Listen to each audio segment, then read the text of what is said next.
Hey hey, bonjour les élèves! C'est soleil aujourd'hui, voyez-vous? J'en profite pour vous montrer.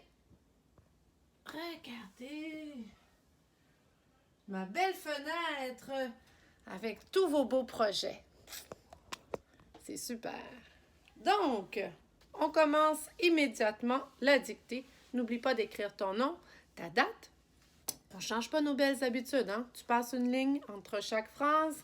Et oui, Raphaël, tu dois écrire en lettres attachées. T'es capable. C'est parti!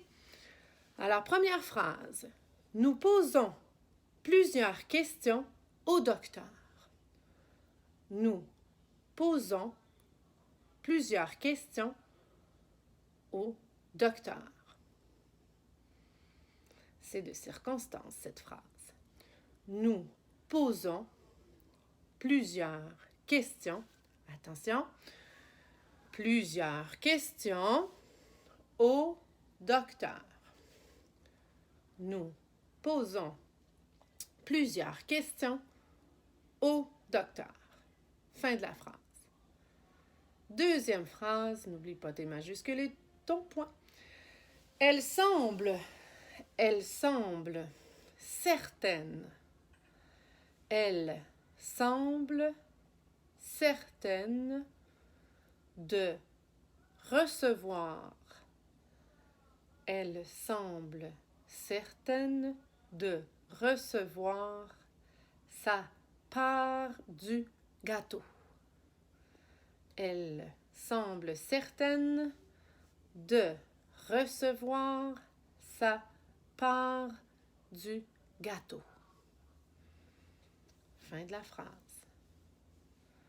De recevoir sa part du gâteau. Sa part du gâteau. Je lis la phrase une dernière fois. Elle semble certaine de recevoir sa part du gâteau. Relis-toi. Des fois, on oublie des petits mots. Et malheureusement, on perd un point. Troisième phrase. Il pense, c'est au pluriel, il pense à pencher la tête. Il pense à pencher la tête. Il pense à, n'oublie pas le A, le petit truc qu'on a appris. Il pense à pencher la tête pour passer sous la branche.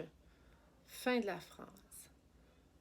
Il pense à pencher la tête pour passer sous la branche. Fin de la phrase.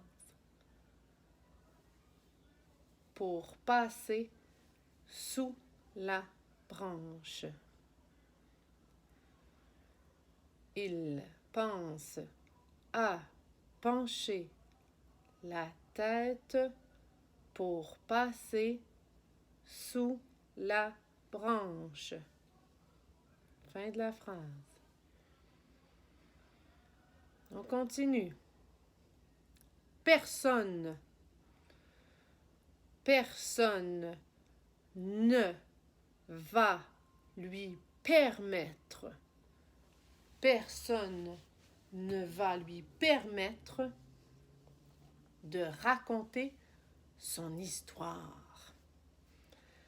Personne ne va lui permettre de raconter son histoire. Personne ne va lui permettre de raconter son histoire. Va, c'est le verbe aller, ça s'accorde avec personne, troisième personne du singulier. Personne ne va lui permettre de raconter son histoire. Fin de la phrase. De raconter son histoire. Personne ne va lui permettre de raconter son histoire. On continue. L'espionne me fait promettre. L'espionne me fait promettre de cacher cette bande.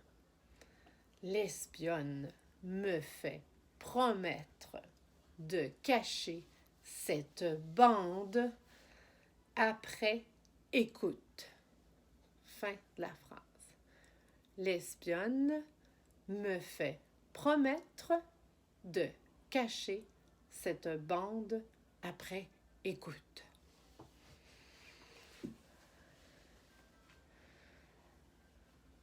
L'espionne me fait promettre de cacher cette bande après écoute.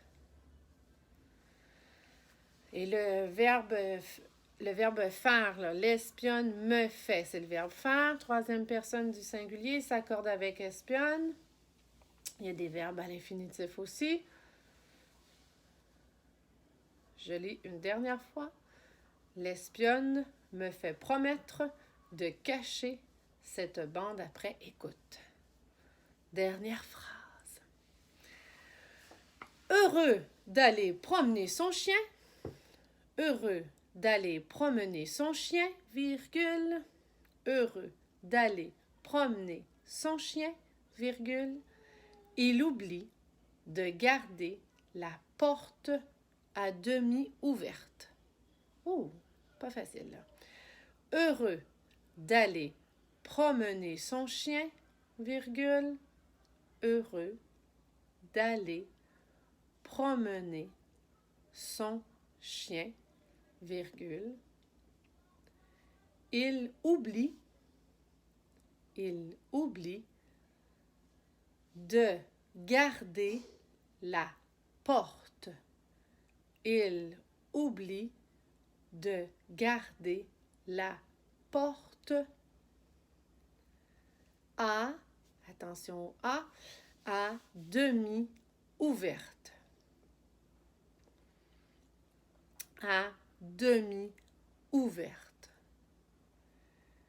Il oublie de fermer la porte à demi ouverte.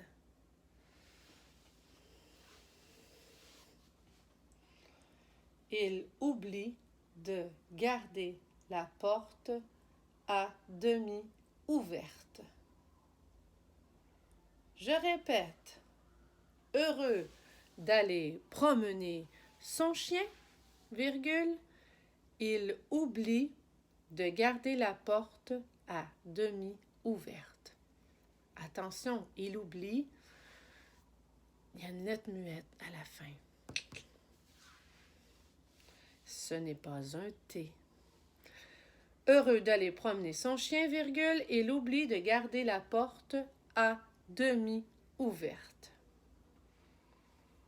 Fin de la dictée. Je vais relire avec toi les phrases. Vous allez faire votre chasse aux fautes. Je sais que tu es super bon. J'ai même vu des corrigés. Je suis très fière de toi. Alors, on y va? Nous posons plusieurs questions au docteur. Nous posons plusieurs questions au docteur. Elle semble certaine de recevoir sa part du gâteau. Elle semble certaine de recevoir sa part du gâteau. Il pense à pencher la tête pour passer sous la branche. Il pense à pencher la tête pour passer sous la branche. Personne ne va lui permettre de raconter son histoire. Personne ne va lui permettre de raconter son histoire. L'espionne me fait promettre de cacher cette bande après écoute. L'espionne me fait promettre de cacher cette bande après écoute. L'espionne me fait promettre de cacher cette bande après écoute. Dernière phrase, heureux d'aller promener son chien. Heureux d'aller promener son chien, virgule. Il oublie de garder la porte à demi ouverte. Heureux d'aller promener son chien, virgule. Il oublie de garder la porte à demi ouverte. Voilà pour la dictée. Alors aujourd'hui, dictée, et aussi je te suggère de travailler dans ton zigzag B, page 84-85. Vous avez vu à l'étude les verbes cette semaine? Alors, il y a le futur proche. Qu'est-ce que c'est le futur proche? Ben, c'est un verbe, bien sûr, au futur. Le futur proche sert à exprimer un fait, un événement ou une action qui se réaliseront bientôt. On utilise souvent le futur proche au lieu du futur simple quand on parle. Exemple, je vais passer par là. Et le futur simple aurait été je passerai par là. On forme le futur proche de tous les verbes de la même façon, c'est-à-dire le verbe aller au présent de l'indicatif, plus l'infinitif du verbe. Donc, si je prends le verbe aimer, donc j'utilise le verbe aller, donc je vais, au présent c'est ça, je vais, tu vas, il va, nous allons, vous allez, ils vont. Donc, on rajoute le verbe aimer à l'infinitif. Je vais aimer, tu vas aimer, il va aimer, nous allons aimer, vous allez aimer. Nous allons aimer, vous allez aimer. Voilà. Maintenant, si je prends le verbe finir, j'utilise le verbe aller toujours et je prends le verbe finir à l'infinitif. Donc, je vais finir mon devoir. Tu vas finir ton devoir. Il va finir son devoir. Nous allons finir nos devoirs. Vous allez finir vos devoirs. Ils vont finir leurs devoirs. Donc, on pourrait faire la même chose avec avoir, être et aller, ok? Donc, exemple, le verbe avoir. Je vais avoir du gâteau. Être. Je vais être gentil. Et le verbe aller. Je vais aller à l'épicerie. Non, tu ne vas pas à l'épicerie. Alors, si tu prends ton zigzag, page 84, numéro 1, tu vas écrire chaque verbe au futur proche. OK? Donc, A, le verbe avoir. Il ou elle. Donc, je te donne la réponse. Il ou elle, donc le verbe aller, c'est il va avoir.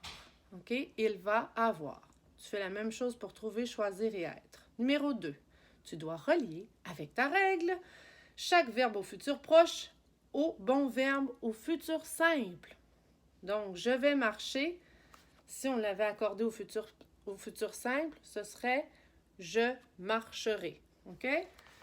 Page 85, numéro 3, tu dois souligner le verbe au futur proche dans chaque phrase. Tu as un exemple. Nous allons trouver le passage secret dans la maison. Nous allons trouver, donc tu soulignes allons trouver, c'est déjà fait. En A, vous allez pousser la porte cachée derrière la bibliothèque. Alors, où est le verbe au futur proche? C'est aller pousser. Tu fais ça pour A, B, C, D, E, avec ta règle, bien sûr. Numéro 4, écris chaque verbe au futur simple. Donc, c'est écrit au futur proche. Tu vas observer. Tu l'écris au futur simple. Donc, tu observeras. AS. Tu fais ça pour A, B, C, D, E, F, G. Et ensuite, numéro 5, tu dois souligner le verbe au futur simple dans chaque phrase. 2 consignes. Tu soulignes le verbe au futur simple et ensuite, tu écris ce verbe au futur proche. Donc, exemple, pour aller sur l'étang, nous fabriquerons un radeau. Tu soulignes fabriquerons et tu écris le verbe au futur proche, ce serait allons fabriquer. c'est fait pour l'exemple. Numéro 1, pour réaliser votre projet, vous utiliserez des planches, de la corde et quelques clous. Ah, une énumération avec une virgule et le mot « et ». Donc, tu soulignes « utiliserai », le verbe au futur proche, « aller utiliser ». Donc, tu fais ça pour 1, 2, 3, 4. C'est ton exercice pour aujourd'hui. Je vais aussi envoyer le corrigé pour l'unité 5.7 de Caméléon. Tu pourras te corriger si tu l'as fait. Donc, c'est tout pour aujourd'hui. Je te souhaite un beau vendredi. Profitez de ce beau soleil. Je te souhaite une belle fin de semaine aussi. Je te dis à lundi pour ceux qui m'ont répondu pour le contrôle. Je vais l'envoyer à tes parents. Puis, vous pourrez aller sur YouTube. Il y aura la petite vidéo pour vous accompagner. OK? Bye bye, je vous aime.